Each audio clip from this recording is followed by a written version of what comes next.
Morning class. This audio is going to be in the form of an introduction to Arma's novel, The Beautiful Ones Are Not Yet Born. What really strikes me quite hard is this blunt contrast between, the word beautiful in the title and the dominant metaphor in the novel, Arma's novel, which is smell, filth, and decay. So in this novel, the protagonist, who happens to be without a name, and that's quite significant, it carries in it a strong symbolical function, which is a man without a name. So the protagonist here is overwhelmed by the omnipresence of filth, rottenness, insults, swear words, and curses. So it is a novel which actually depicts the life, I would say the daily life, of a simple man who works as a railroad clerk, but that's in Ghana after independence.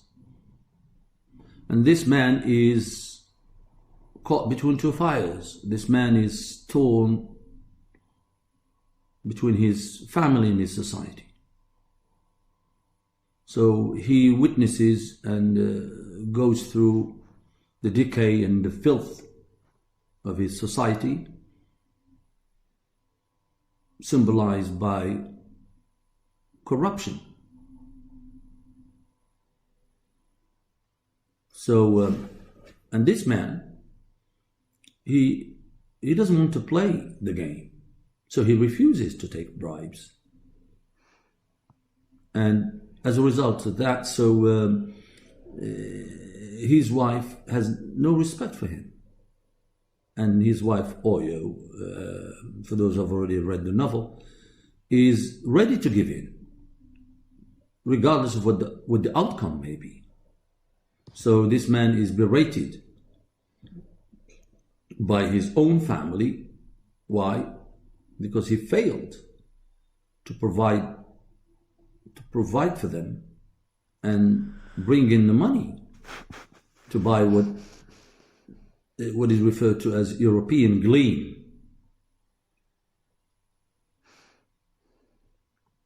So how can he live without making compromises in a society where material comfort is synonymous of wealth and power?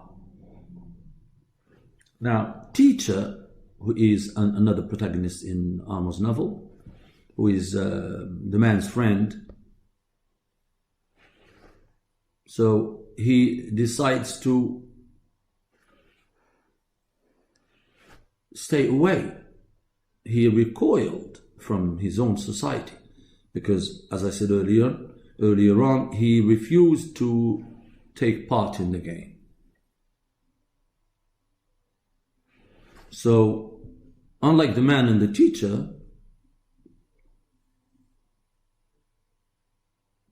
there are other characters, like Kumsin, as we said, his wife, who typifies corruption, rottenness, and the gleam in life. So this gleam, if you want, it represents the luxuries of life. And it shows no heed to moral or to morality. So they are contented with the comfort achieved by or at the expense of other people's hardship, which means they live on others' calamities. So throughout The Beautiful Ones, meaning the beautiful ones are not born yet, So Arma reveals this corruption, or the corruption of the Ghanaian society, and the failure of the economic and social political policy of Nkrumah's regime. And but how? He used filth to present this stinking environment of the protagonists. So this everlasting filth metaphorically shows the decadence of the system,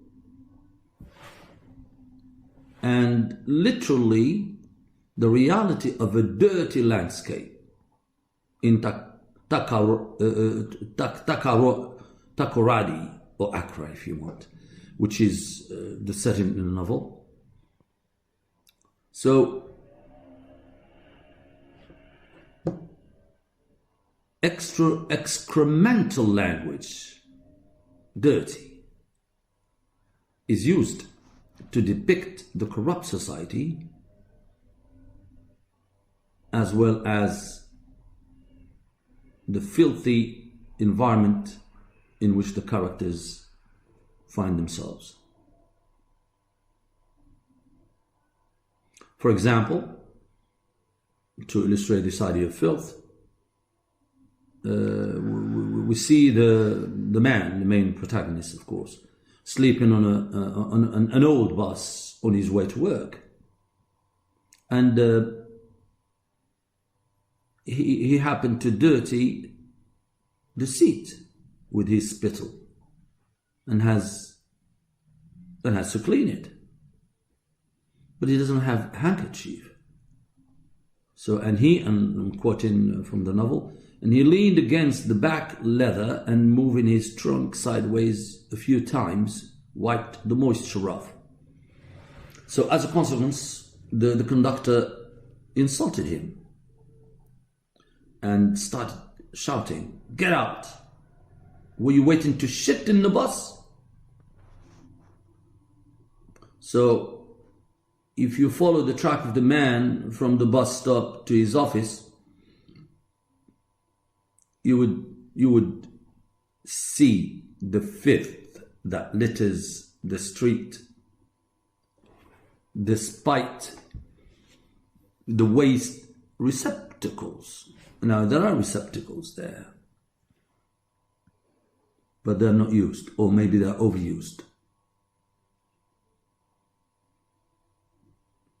So these receptacles are are set up to keep the country clean, because the dirt was undesirable and must be eliminated. So that was, if you want, the slogan behind the system's awareness action in the form of an advertising. So this campaign, or if you want, this awareness campaign, was presided over by a Presbyterian priest.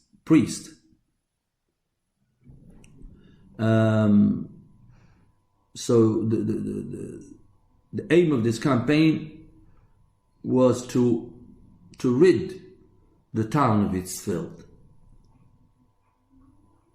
So it has brought hope at first, but this hope was shattered in the end.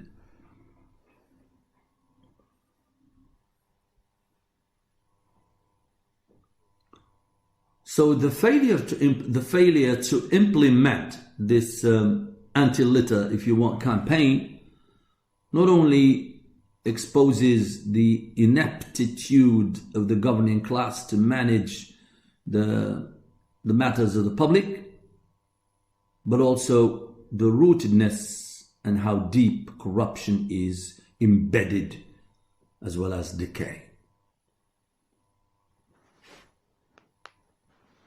So Armas keeps using the image of the constant overflowing state of receptacle of waste, and the omnipresence of filth and garbage on the streets, to lay bare and to actually attack the corrupt system. And for those looking for an example, I refer you to the description of the man's office, and especially the banister, which is extremely repelling.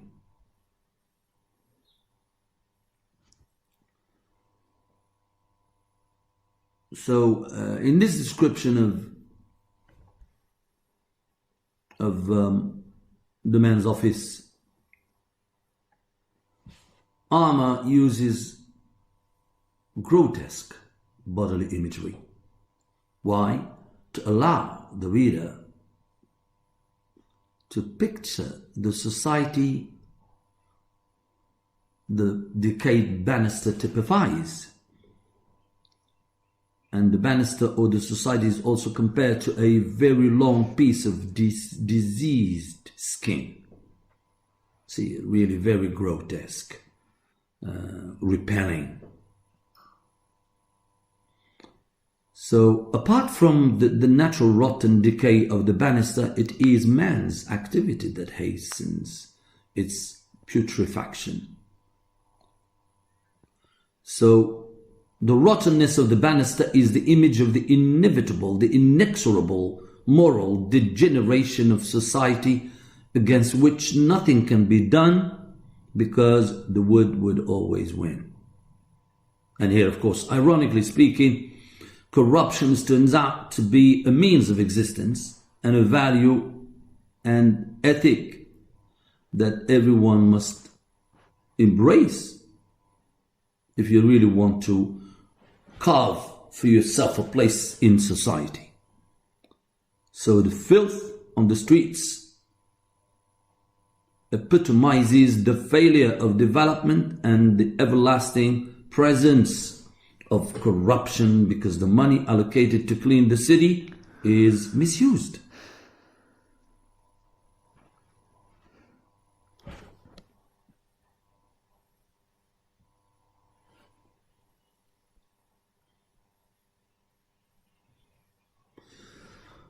Right. When reading a novel, one might find himself or herself wondering why Armour takes such great care to depict in detail. It's a very microscopic, minute description of the man's home, bathroom, and that's on the copy I have on pages 101 and 102. And the man's office latrine on pages 105 and 106. Where the man's nostrils, assailed by something he is carrying with himself, the smell of the latrine, and where the marks of old smears of shit are still visible on the walls. Also, the walls are covered with obscene drawings and writings.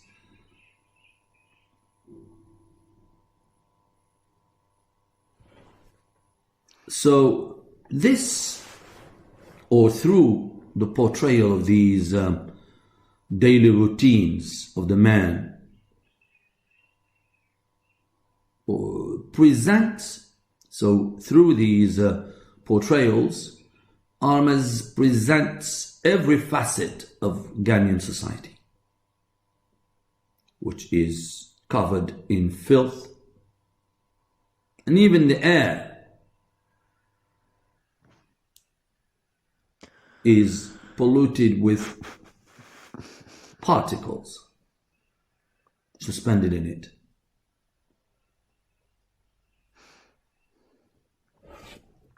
So if you contemplate the man's journey from his office to his house, or to his house, so the man offers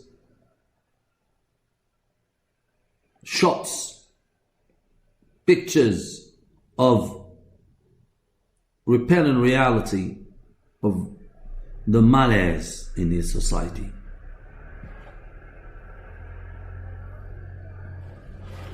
So he, meaning the author, draws the reader's attention to the miserable conditions in which the Ghanaian society goes through.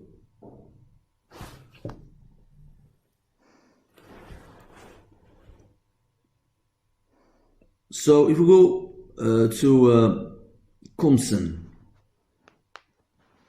which is Arma's hero, the Gleam, is the epitome of corrupt leadership. So, in fact, Kumsin used to live in an insolent luxury at the expense of the others, as I said earlier on, living on others' calamities, as he was a minister. So after the military coup, which overthrows his party, so he is afraid of being killed and seeks refuge in a man's room.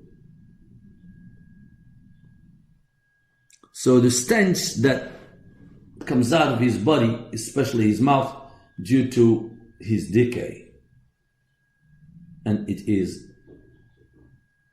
unbearable to the man.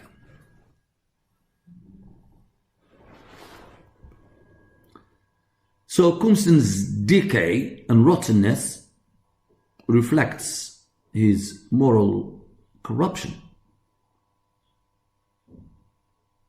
And even Oyo, who always admires Kumsin's success, whispers in her husband's ear how he smells.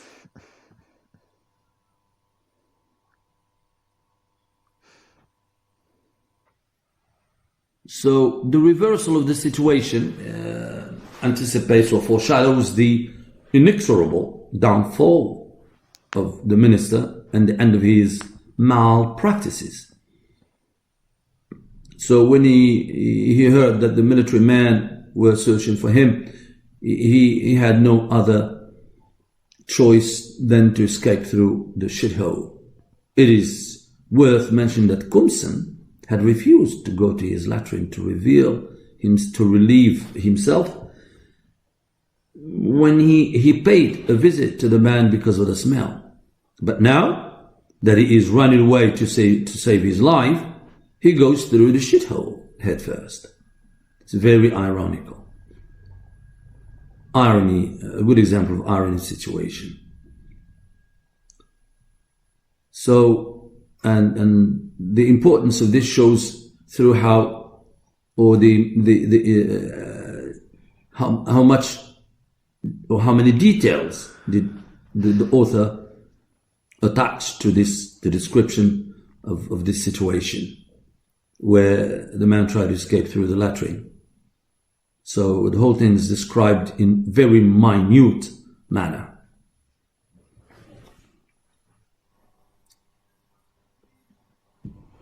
So references to words like lavatories, latrines, shit.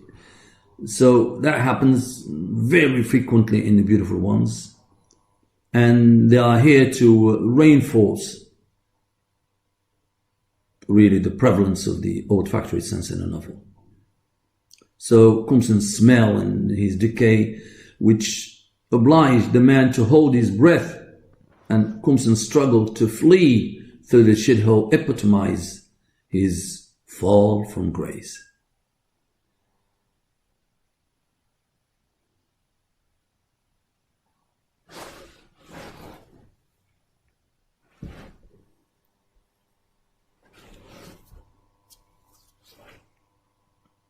So the recurrence of images related to filth, dirt, vomit, enable the author to develop, the theme of corruption and squalor, dirt, filth, and also shows the author's revulsion of these very suffocating conditions in post-independence Africa.